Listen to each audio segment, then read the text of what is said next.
আসসালামু আলাইকুম দর্শক, আমার হাতে যে ফোনটি দেখতে পাচ্ছেন এটি হচ্ছে চার্জিং প্রবলেমের J6 Plus।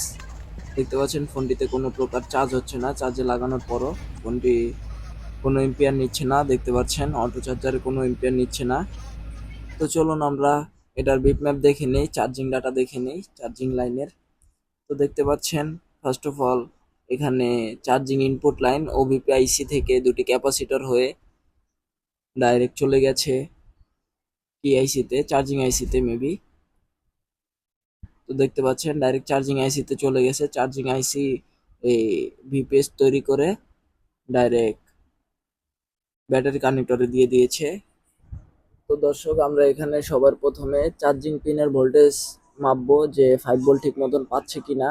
তারপর দেখতে পাচ্ছেন এখানে নিচের ক্যাপাসিটরে 5 ভোল্ট চলে গেছে, তারপর ওবিপি আইসি হয়ে উপরে ক্যাপাসিটর হয়ে ডাইরেক্ট চলে গেছে লাইনটি চার্জিং আইসিতে।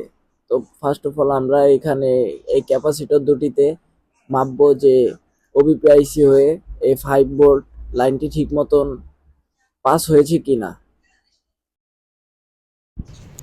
এখানে আমরা ফার্স্ট অফ অল মেপে নিই। তো দেখতে পাচ্ছেন নিচের ক্যাপাসিটরে ঠিকঠাক 5 ভোল্ট পাওয়া যাচ্ছে, বাট ওবিপি আইসি হয়ে যে উপরে ক্যাপাসিটরটি আছে ওইটাতে ঠিক মতন 5 ভোল্ট পাওয়া যাচ্ছে না, 1.8 বা 2 ভোল্ট পাওয়া যাচ্ছে। এখানে আমরা ফার্স্ট অফ অল সুন্দরভাবে পরিষ্কার করে নিই। পরিষ্কার করার পর এখানে দেখতে পাচ্ছেন নিচের ক্যাপাসিটরে 5 ভোল্ট পাচ্ছি, বাট উপরের ক্যাপাসিটরে 5 ভোল্ট পাচ্ছি না। এখান থেকে আমরা ছোট একটি জাম্পার করে লাইনটি বাইপাস করে দিব। তো দর্শক দেখতে পাচ্ছেন আমি এখানে লাইনটি বাইপাস করে দিচ্ছি। বাইপাস করে দেখব যে আমাদের কাজটি ঠিকভাবে হয়েছে কিনা, কারণ আমাদের ওবিপিআইসি ওভার ভোল্টেজের জন্য শর্ট হয়ে থাকে, শর্ট হয়ে যায় বেশিরভাগই। ওবিপিআইসি আমাদের ওভার ভোল্টেজ প্রোটেকশন দেয় তাই।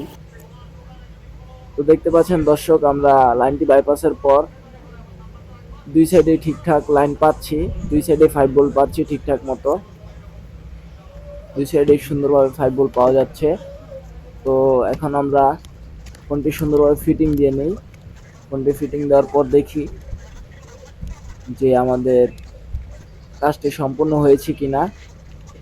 দর্শক, আমরা ফোনটি চার্জে দিয়ে ফোনটি চালু করে নিলাম।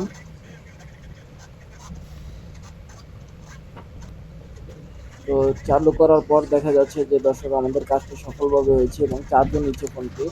আই চার্জারও রিডিং দেখা যাচ্ছে, 5 নম্বর পিনে দেখতে পাচ্ছেন রিডিং নিচ্ছে।